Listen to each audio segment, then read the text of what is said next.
Alright, in this video we're going to compare two things that are once again concepts you have to apply the whole rest of the course. Okay, and that's parallel lines and perpendicular lines. Now the first thing I want to talk about, a lot of you have a general idea what this means. We're going to get more detailed, but you need to recognize small things within drawings.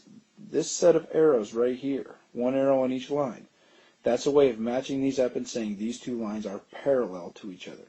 So you don't have to see the word parallel, those two arrows tell you it. And likewise in perpendicular, we have that little box there. That little box we talked about means 90-degree angle. You don't need to see this word perpendicular. That little box tells you that. Now, if you don't see that box, they might be perpendicular, they might not be, but you need more information to figure that out. Just because they sort of look like it doesn't mean they're exactly that way. Now, parallel basically means these two lines are moving at the exact same angle, the exact same slope, so they never ever touch each other. They move in the same direction the whole time, forever and ever. And that could be segments or lines that go in both directions. Now, what we're going to look at is the algebraic way to connect this. If I know, let me use a different color here, that this line up here has a slope of, let's say from this point to this point, it goes up 2 units and over 3 units. I know it's not to scale, but I'm just going to make something up here. If this goes up 2 units and over 3 units, okay, and that's its slope, we say that has a slope of, remember it's rise over run, 2/3. Okay. Now, what do I know about the second line there? What do I know about this one? Well, if they're going at the same angle, the same direction, well, they would have to have the same slope. Okay, so this one is going to have to go up 2 and over 3. Oops, that's a bad drawing. Up 2 and over 3 to get to the next point. Okay. So parallel lines, and this will create some shortcuts for you down the road if you can recognize it. They have the same slope. So if I see those two little arrows right there, I don't have to have it written out and spelled out for me. I know that whatever the slope of one of them is, that's the same as the slope of the other one. So I can fill that information in if I need to.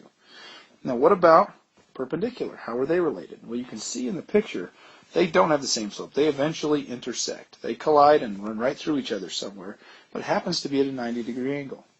So let's look at this one. What if this slope right here, just like the other one, was 2/3? Okay. Obviously, this line over here, that is not moving at the same angle. Otherwise, they wouldn't touch like that. Okay. In fact, if this is a positive slope right here, because it's climbing, this one here is a negative slope.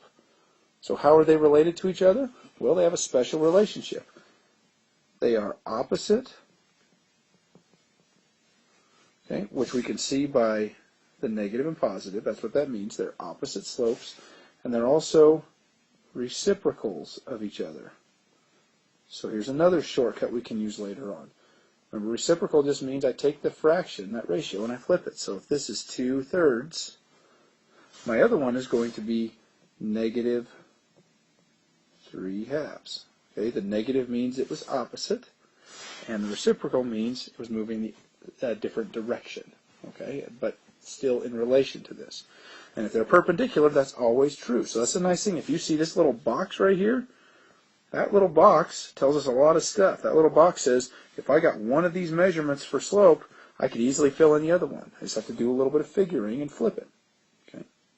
So parallel lines and perpendicular lines. Now in this section you're going to be asked to write equations for those, which means you have to go back to a little bit of algebra and review how to write those equations of lines. But if you know these two pieces of information, you can pretty much take care of anything.